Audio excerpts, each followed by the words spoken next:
Check it out. There's a pumpkin hanging from a string.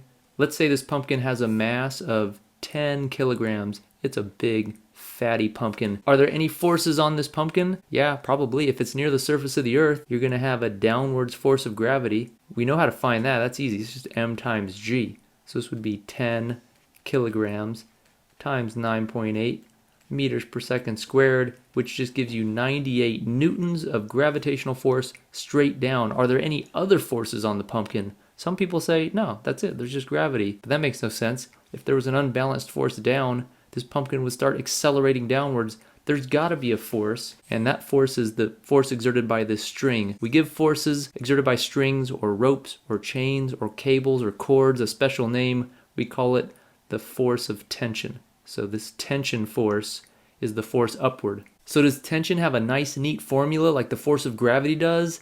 It turns out it doesn't. How do you solve for the tension? You use Newton's second law in the direction that the tension is pointing. So this tension's pointing up. So I'm going to use Newton's second law in the vertical direction. The acceleration in the vertical direction is the net force in the vertical direction divided by the mass. What's the acceleration of this pumpkin vertically? If it's just sitting there, hanging on the string, not moving, not accelerating, not changing its motion, the vertical acceleration is just 0. For net forces, I've got Ft. That's an unknown, but it's pointing up. Up's positive, so I'm going to call that positive Ft. How about this force of gravity? It's 98 newtons straight down, so that's negative since it points downward. Negative 98 newtons. The mass of the pumpkin is 10 kilograms. And now I solve for the force of tension. If I multiply both sides by 10, I still get 0 on the left, which equals Ft minus 98 newtons. And solving for the force of tension, I get that the force of tension is 98 newtons, just like the force of gravity, just like it had to be. It has to balance the force of gravity so that there's no net force in the vertical direction, so that this pumpkin does not accelerate vertically.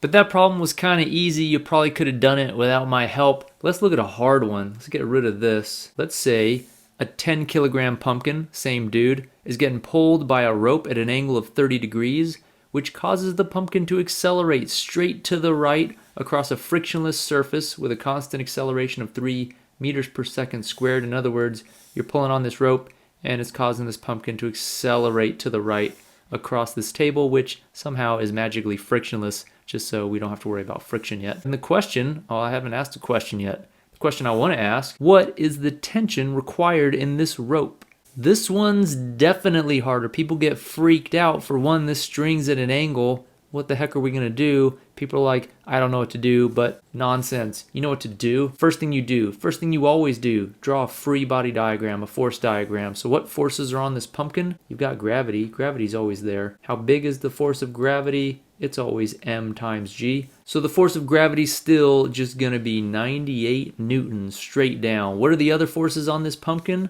Well, you've got a string attached to it. That means there's tension. Which way is this tension going to point? Well, look at it. It looks like this string's pushing down on the pumpkin, and if you drew this, you derped it real bad because you're drawing a string pushing on a pumpkin. And if you do this, I want you to go outside, tie a string to a pumpkin, try to push on that pumpkin with that string, then bow your head in shame because you just pretended like the string can push on an object, but it can't. Strings can only pull on objects, so I'm going to draw this string pulling on the pumpkin in that direction. I'm going to call that Ft because it's a force of tension.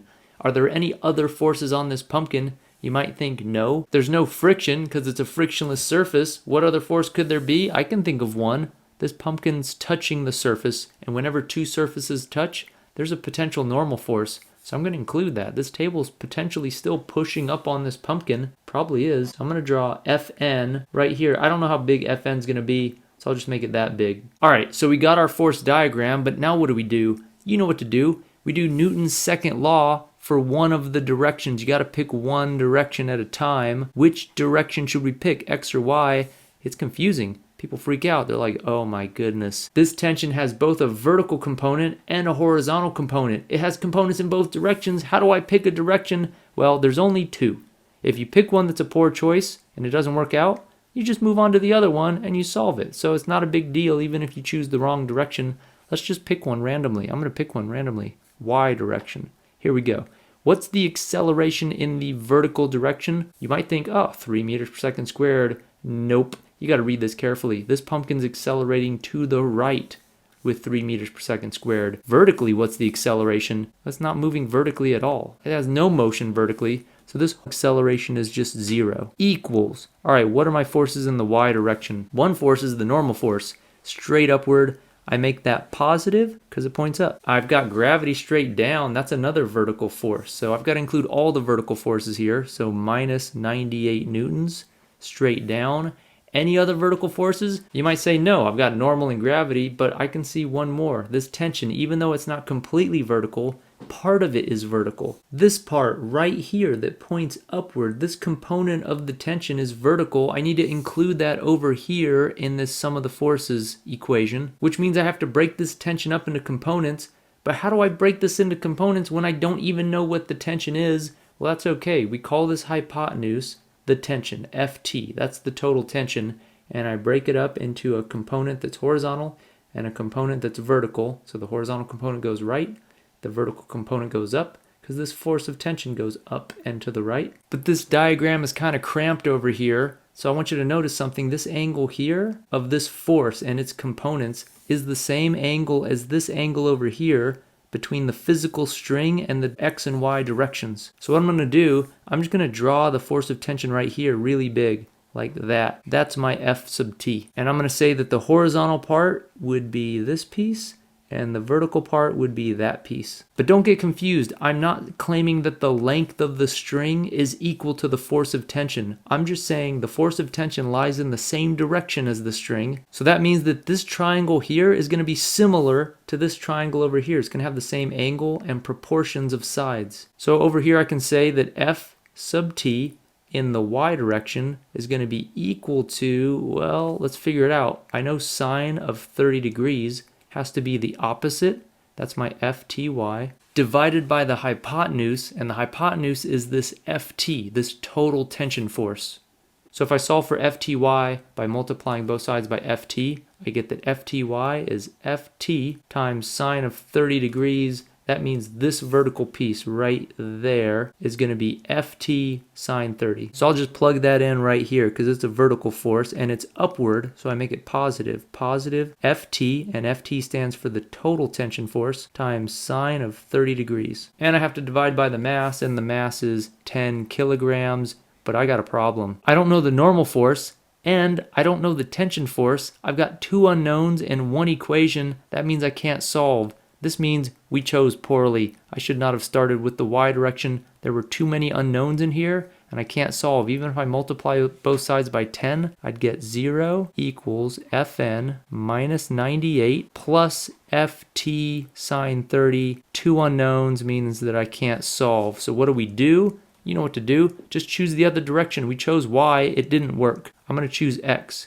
So A in the x direction has to be equal to the sum of the forces in the x direction divided by the mass. What's the acceleration in the x direction? This time it really is 3 meters per second squared, because that's the acceleration of the pumpkin along the table, and along the table is the x direction. So positive 3 meters per second squared has to equal, what forces do I have in the x direction? I come over to here, my force diagram. This thing's not just for decoration. This is to help you. This is your guide in determining how to solve these problems.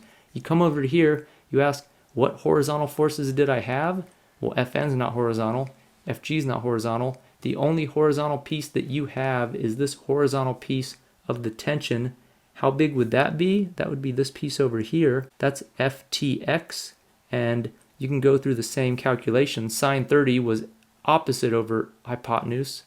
That means cosine 30 is adjacent over hypotenuse, and the adjacent would be Ftx over Ft. And if I solve this for Ftx, I'm going to get Ft times cosine of 30 degrees. I put that over here in the sum of the forces in the x direction. In fact, that's the only x-directed force in this whole problem. So Ft cosine 30 degrees. Should I make it positive? Yeah, I'll make it positive. It points to the right, so that's the positive direction. I divide by the mass, 10 kilograms. And now I can solve for Ft. I get that Ft is going to be equal to, I'll multiply both sides by 10. That gives me 30. And then I have to divide both sides by cosine 30. So I'm going to get 30 divided by cosine of 30, which equals 34.6 newtons. That's how much total tension right here is required in order to cause this acceleration of 3 meters per second squared. We solved it. We got it. But you might feel a little unfulfilled. It's like, what happened to this y direction? Is this just floating out here? It has no purpose? No, actually, if we wanted to, we can come back over here. This work we did was not for nothing. We can bring this tension all the way back over there now that we have Ft. And if I plug this in for Ft here, I can figure out what the normal force is. Now I can solve because I don't have two unknowns. I could say that 0 equals Fn minus 98 plus, well, Ft is 34.6. So this would be plus 34.6 times, I'm running out of room here, sine of 30. And now I can solve this for Fn. And if you do that, you move everything to the other side.